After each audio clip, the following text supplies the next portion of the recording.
Self-awareness for leaders and professionals. Welcome back to the Phoenix Mind and our mini course on emotional intelligence in business. I'm Lisa Manzo, and today we're talking about self-awareness, which I like to call the foundation of all emotional intelligence. If you've ever snapped at a team member without meaning to, felt your heart race before giving tough feedback, or struggled to understand why certain conversations leave you feeling frustrated, you're experiencing emotional patterns in action. Self-awareness is a skill that allows you to notice those patterns, understand where they come from, and most importantly, choose how you respond instead of reacting on autopilot. Let's dive into why self-awareness is so crucial for leaders and how you can start strengthening yours today. When you think about leaders you admire most, chances are they are calm under pressure, clear communicators, and able to read the room even in tense moments. None of that happens by accident. It's all rooted in self-awareness.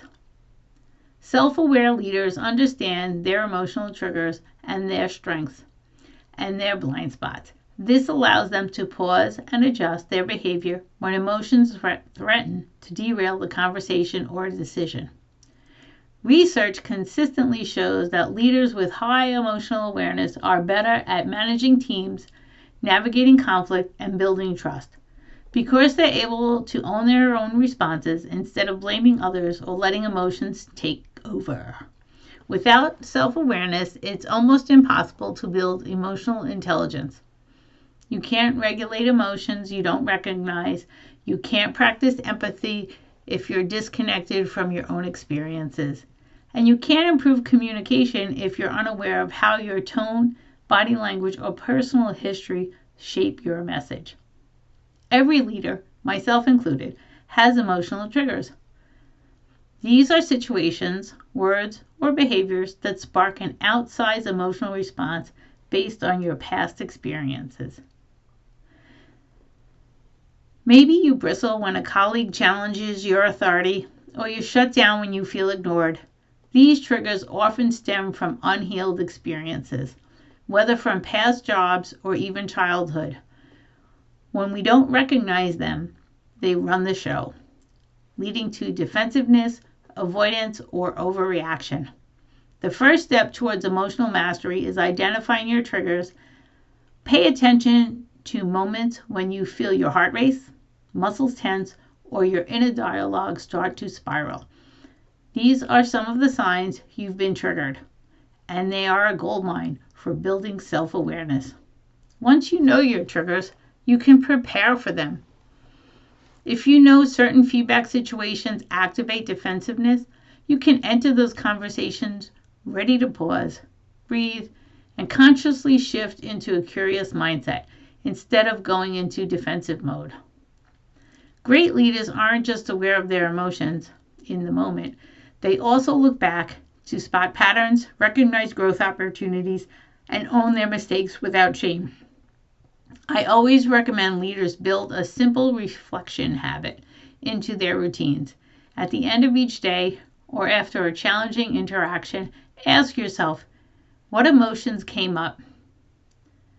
What triggered those emotions? How did I respond? And most importantly, what could I do differently next time?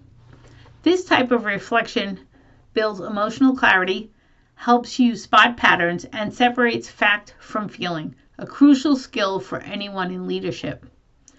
Over time, regular reflection rewires your brain to pause, process, and respond with intention, which is exactly what emotionally intelligent leaders do. This wraps up this episode on self-awareness.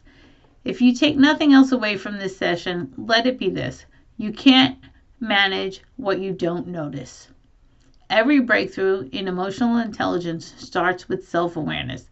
So make this a priority. You'll see ripple effects across your leadership and your team dynamics, and even in your personal life. In our next episode, we'll dive into emotional regulation, how to stay calm and in control under pressure, even when emotions are running high. I'll teach you some of my favorite techniques, including breathing strategies and NLP reframing techniques that can shift your mindset in real time. And remember, if you want to go deeper, the Phoenix Minds Emotional Intelligence Certification is completely free. You can add it directly to your LinkedIn profile and resume and show your commitment to personal and professional growth. Head to thephoenixmind.com to sign up. Thanks again for joining me. This is Lisa Manzo, and I'll see you in episode 3.